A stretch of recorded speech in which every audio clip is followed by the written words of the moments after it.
दश्त जुनून के मुअज़्ज़ज़ नाज़रीन इकराम, अस्सलाम वालेकुम। उम्मीद करता हूँ कि आप सब खैरियत से होंगे।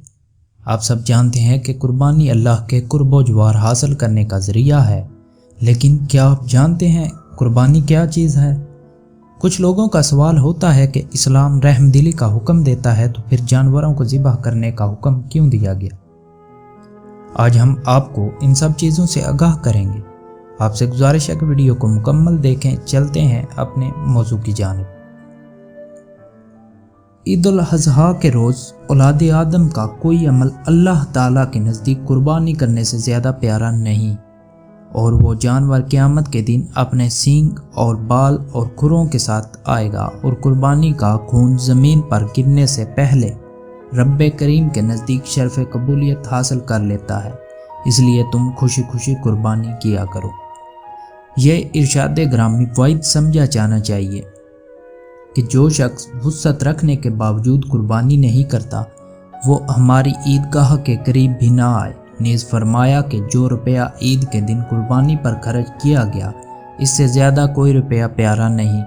गोया कुर्बानी हर आज़ाद मुकीम मुसलमान पर शरई वाजिब है।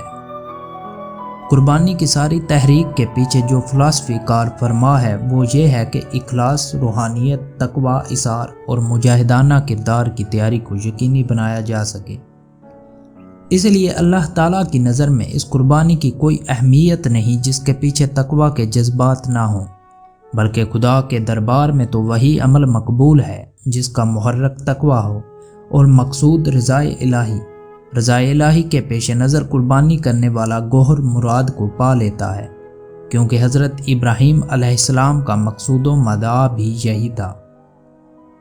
इस्लाम दीन फितरत है और जुमला इस्लामी अहकाम इंसान के लिए ज़ाहिर व बातन, रूह व जिस्म पर एतबार से बेहतरी और कामयाबी की ज़मानत हैं।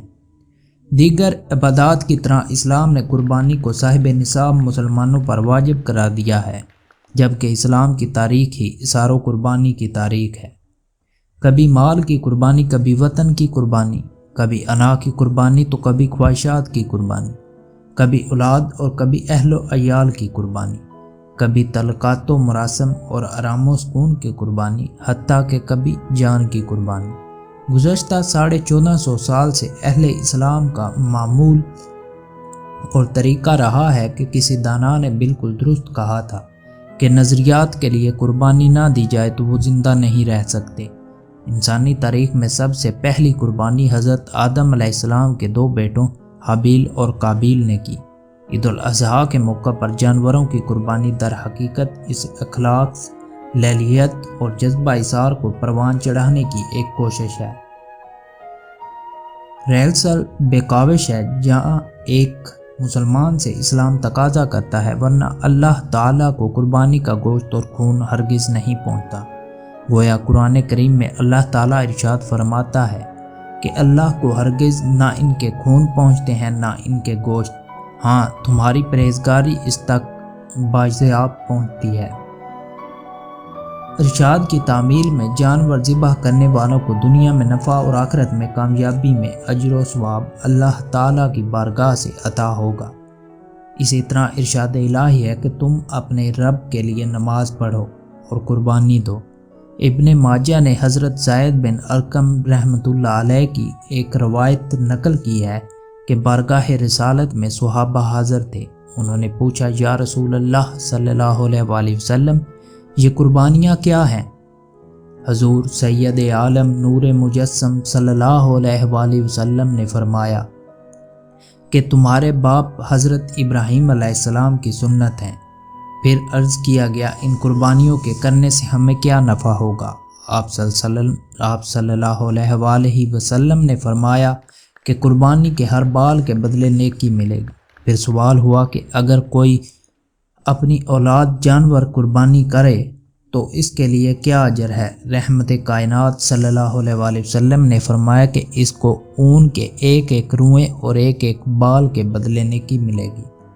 अल्लाहु अकबर। उम्मुल मोमिनीन हज़रत आयशा सदीक़ा रज़ियल्लाहु ताला अन्हा से रवायत है कि पैगंबर امن و رحمت صلی اللہ علیہ وآلہ وسلم نے ارشاد فرمایا کہ قربانی سے نفساتی خواہشات پر مکمل کنٹرول کرنے کا درس بھی ملتا ہے اور حوصلہ بھی۔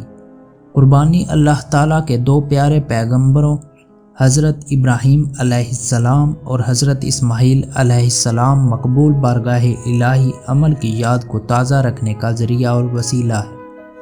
ایک طرف اسلاف کی یادگاروں کے تحفظ کی طرف اشارہ ہے تو دوسری طرف اللہ تعالیٰ کی رضا کو ماں باپ، اولاد، وطن، ہر شے کی محبت پر فوقیت دینے کا درس ہے۔ نیز جانوروں کو اللہ تعالیٰ کی رضا کے لیے ذبح کرنے سے مسلمان کے اندر حوصلہ، جرأت اور حق و خون سے مناسبت پیدا ہوتی ہے۔ دوسرے بے نواح و غریب لوگوں کی امداد و نصرت کا موقع ملتا ہے اور مسلم برادری جسد واحد کی طرح متحد ہو کر خوشی مناتی ہے۔ قربانی سے انسان کو روحانی طور پر یہ فائدہ ہوتا ہے کہ وہ اثار اختیار کرتا ہے اور ہوس کو خیرباد کہتا ہے، جس سے نور ایمان اور معرفت الہی نصیب ہوتی ہے۔ اللہ ہمیں اپنی رضا کے لیے قربانی کی توفیق عطا فرمائے، آمین۔ قربانی بارگاہ الہی کا مقبول و محبوب عمل ہے، لیکن یہ عمل خلوص و تقوی کے ساتھ مشروط ہے۔ قربانی کا معنی اللہ پاک کے قرب کے لیے جانثاری ہے، لیکن اصطلاحی طور پر قربانی کا لفظ عید الاضحیٰ کے موقع پر ارشاد خداوندی کی تعمیر میں ذبح کیے جانے والے جانوروں کے لیے استعمال کیا جاتا ہے۔ قرآن مجید میں متعدد مقامات پر قربانی کا ذکر وارد ہوا ہے۔ چنانچہ اللہ تعالیٰ ارشاد فرماتا ہے، تم فرماؤ بے شک میری نماز اور میری قربانیاں اور میرا جینا اور مرنا سب اللہ کے لیے ہے، جو رب سارے جہان کا، اور حج اور عمرہ اللہ کے لیے پورا کرو۔ پھر اگر تم روکے جاؤ تو قربانی بھیجو جو میسر آئے، تو اپنے سر نہ منڈاؤ جب تک قربانی اپنے ٹھکانے نہ پہنچ جائے۔ آپ صلی اللہ علیہ وآلہ وسلم نے قربانی کے وقت اپنی پیاری بیٹی سید النساء العالمین زہرا فاطمہ بطول خاتون جنت رضی اللہ تعالی عنہا کو فرمایا کہ اے فاطمہ رضی اللہ تعالی عنہا، اپنی قربانی کے پاس کھڑی ہو جاؤ، کیونکہ خون کا پہلا قطرہ گرنے سے قبل ہی انسان کے سابقہ گناہ معاف ہو جاتے ہیں۔ سیدہ نے پوچھا، یا رسول اللہ صلی اللہ علیہ وسلم، یہ صرف اہل بیت کے لیے ارشاد ہے یا ساری امت کے لیے؟ فرمایا، ہمارے اہل بیت کے لیے بھی یہی حکم ہے، وہ چیز جو اللہ تعالیٰ کے قرب کا ذریعہ ہو اسے قربانی کہتے ہیں، چاہے وہ جانور ذبح کیا جائے یا ویسے ہی صدقہ کیا جائے۔ اللہ اکبر۔ زندگی کے ہر موڑ پر پیغمبر رحمت صلی اللہ علیہ وآلہ وسلم نے اس گناہگار امت کو یاد فرمایا۔ غریبوں اور بے سہارا امتیوں کی طرف سے آپ صلی اللہ علیہ وسلم نے خود ہی قربانی فرمائی۔ اب خوب غور فرمائیے کہ نبی صلی اللہ علیہ وسلم نے اپنی امت کو اس قدر یاد فرمایا اور اس کی فوز و فلاح کے لیے فکر مند رہے۔ حضور اکرم صلی اللہ علیہ وآلہ وسلم حجۃ الوداع کے موقع پر اپنی ازواج مطہرات کی طرف سے ایک گائے کی قربانی دی۔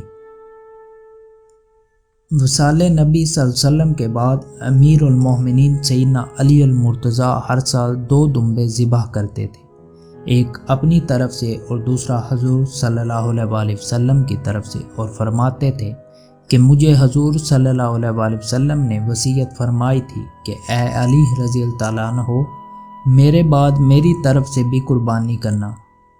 اس سے یہ بھی ثابت ہوا کہ اگر کوئی شخص اگر چاہے تو کسی دوسرے صاحب ایمان مسلمان کی طرف سے بھی قربانی کر سکتا ہے، چاہے وہ زندہ ہو یا وفات پا چکا ہو۔ دونوں صورتوں میں اللہ تعالیٰ اسے ثواب عطا فرماتا ہے۔ اللہ تعالیٰ ہمیں بھی اس عمل کی توفیق بخشے، آمین ثم آمین۔ اسی دعا کے ساتھ آج کی ویڈیو کا اختتام کرتا ہوں۔ امید کرتا ہوں کہ آپ کو یہ ویڈیو پسند آئے گی۔ ملتے ہیں نیکسٹ ویڈیو میں، تب تک کے لیے مجھے اجازت دیجیے۔ اللہ نگہبان۔